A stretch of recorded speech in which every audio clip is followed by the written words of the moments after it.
بسم اللہ الرحمن الرحیم۔ ابو لہب کی اسلام سے دشمنی۔ ناظرین کرام، ابو لہب اسلام کے سب سے بڑے دشمنوں میں سے ایک تھا، یہی اس کی کنیت بھی تھی۔ اصل نام عبدالعزیٰ بن عبد المطلب تھا۔ یہ شخص رشتے میں رسول اللہ صلی اللہ علیہ وسلم کا حقیقی چچا تھا۔ سب سے پہلے جب رسول اللہ صلی اللہ علیہ وسلم نے قریش کو جمع کر کے اللہ کا پیغام پہنچایا تو سب سے پہلے ابو لہب ہی نے تکذیب کی اور یہ کہا اللہ تجھ کو ہلاک کرے، کیا ہم کو اسی لیے جمع کیا تھا؟ نعوذ باللہ۔ اس پر سورۃ لہب نازل ہوئی۔ حضور نبی کریم صلی اللہ علیہ وسلم کے اعلان نبوت پر آپ کی مخالفت کرنے والا سب سے پہلا شخص حقیقی چچا ابو لہب ہی تھا۔ اس شخص نے ایک طرف تو آپ صلی اللہ علیہ وسلم کی ولادت کی خوشی میں اپنی لونڈی صوبیہ کو آزاد کیا، مگر دوسری طرف اعلان نبوت پر پہلے ہی دعوتی مجلس میں حضور صلی اللہ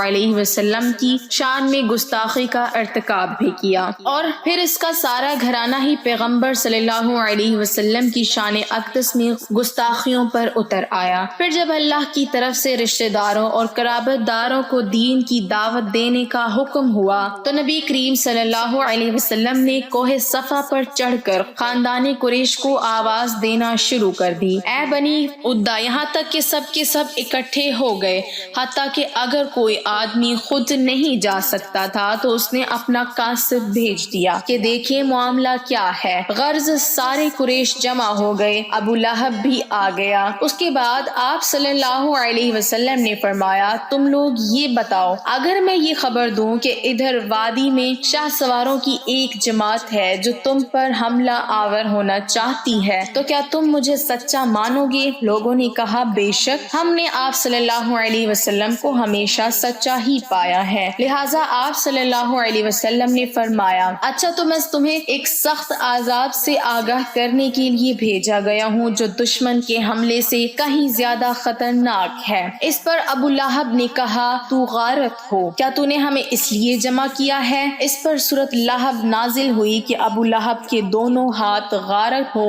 اور وہ خود بھی غارت ہو۔ ناظرین، در حقیقت نبی کریم صلی اللہ علیہ وسلم کے بارے میں ابو لہب کا موقف روز اول ہی سے، جبکہ ابھی قریش نے اس طرح کی کوئی مخالفانہ بات سوچی بھی نہیں تھی، یہی رہا۔ بعض روایات میں یہ بھی مذکور ہے کہ اس نے کوہ صفا پر نبی کریم صلی اللہ علیہ وسلم کو مارنے کے لیے ایک پتھر بھی اٹھا لیا تھا۔ اسی طرح جب نبی کریم صلی اللہ علیہ وسلم کے دوسرے صاحبزادے عبداللہ کا انتقال ہوا تو ابو لہب اس قدر خوش ہوا کہ وہ دوڑتا ہوا اپنے رفقا کے پاس پہنچا اور انہیں یہ خبر سنائی، محمد صلی اللہ علیہ وسلم ابتر ہو گئے، مگر اللہ تعالیٰ نے آپ صلی اللہ علیہ وسلم کے ذکر کو قیامت تک کے لیے بلند فرما دیا۔ قیامت تک حضور نبی کریم صلی اللہ علیہ وسلم کی تعریف بیان ہوتی رہے گی، آپ صلی اللہ علیہ وسلم پر درود و سلام بھیجا جاتا رہے گا کہ آسمانوں پر اللہ اور اس کے فرشتے آپ صلی اللہ علیہ وسلم پر درود و سلام بھیجتے ہیں۔ اللہ ہمیں بھی آپ صلی اللہ علیہ وسلم پر درود و سلام بھیجتے رہنے کی توفیق عطا فرمائے۔ ناظرین، ایام حج میں بھی ابو لہب آپ صلی اللہ علیہ وسلم کے پیچھے لگا رہتا تھا۔ ایک روایت سے یہ بھی معلوم ہوتا ہے کہ وہ بدبخت آپ صلی اللہ علیہ وسلم کی تکذیب ہی نہیں کرتا تھا بلکہ پتھر بھی مارتا تھا، جس سے آپ صلی اللہ علیہ وسلم کی ایڑیاں خون سے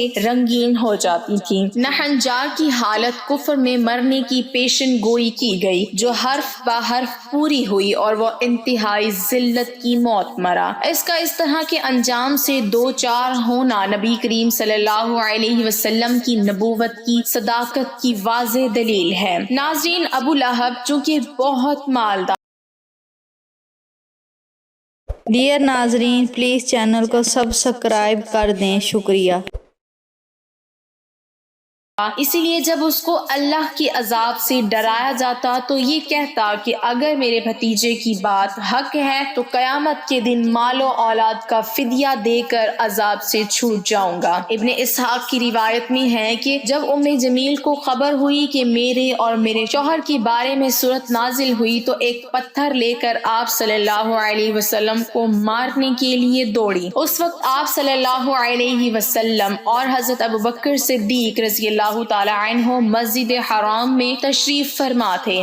جمیل جس وقت وہاں پہنچی تو حق تعالی شانو نے اس کی آنکھ پر ایسا پردہ ڈالا کہ صرف حضرت ابوبکر صدیق رضی اللہ تعالی عنہ ہی نظر آئے اور حضرت صلی اللہ علیہ وسلم دکھائی نہ دیتے تھے۔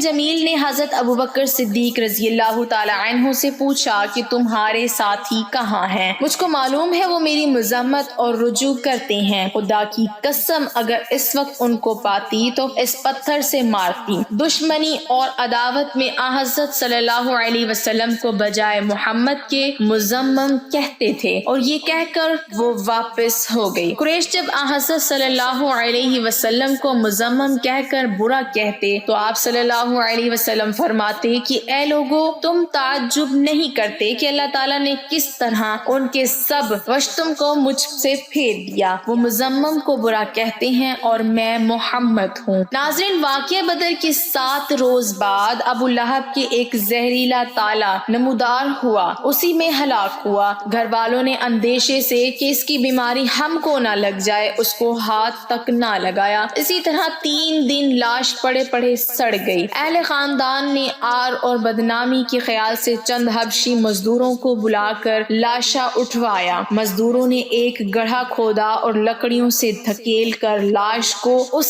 گھڑے میں ڈال دیا اور مٹی اور پتھروں سے اس کو بھر دیا۔ یہ تو دنیا کی ذلت و رسوائی ہوئی اور آخرت کی رسوائی کا پوچھنا ہی کیا۔ ناظرین، ابو لہب جو آپ صلی اللہ علیہ وسلم کا چچا بھی تھا اور ہمیشہ مخالفت میں پیش رہا، اس کا سودا لین دین وسیع پیمانے پر تھا اور اس کے حرص و طمع کی حالت یہ تھی کہ اس نے خانہ کعبہ کے خزانے سے سونے کا ہرن چوری کر کے بیچ ڈالا تھا۔ یہ ہرن بہت عرصے سے محفوظ چلا آ رہا تھا۔ ابو لہب کے 3 بیٹے تھے، عتبہ، معتب اور عتیبہ۔ دونوں اول ذکر فتح مکہ میں مشرف با اسلام ہوئے اور عتیبہ جس نے ابو لہب کے کہنے پر آپ صلی اللہ علیہ وسلم کی صاحبزادی کو طلاق دی اور مزید بڑا اس پر گستاخی بھی کی، وہ آپ صلی اللہ علیہ وسلم کی بد دعا سے ہلاک ہوا۔ فتح مکہ کے دن آپ صلی اللہ علیہ وسلم نے اپنے چچا حضرت عباس رضی اللہ تعالی عنہ سے کہا، تمہارے بھتیجے عتبہ اور معتب کہاں ہیں؟ کہیں نظر نہیں پڑی؟ حضرت عباس رضی اللہ تعالی عنہ نے عرض کیا کہ یا رسول اللہ صلی اللہ علیہ وسلم، بظاہر کہیں روپوش ہو گئے ہیں۔ آپ صلی اللہ علیہ وسلم نے فرمایا، ان کو ڈھونڈ کر لاؤ۔ پھر وہ عرفات کے میدان میں ملے۔ حضرت عباس رضی اللہ تعالی عنہ ان دونوں کو لے کر آپ صلی اللہ علیہ وسلم کی خدمت میں حاضر ہوئے۔ آپ صلی اللہ علیہ وسلم نے ان پر اسلام پیش کیا تو انہوں نے فوراً اسلام قبول کیا اور آپ صلی اللہ علیہ وسلم کے ہاتھ پر بیعت بھی کر لی۔ اللہ تعالی ہمیں بھی اسلام کے نقش قدم پر چلنے کی توفیق عطا فرمائے، آمین۔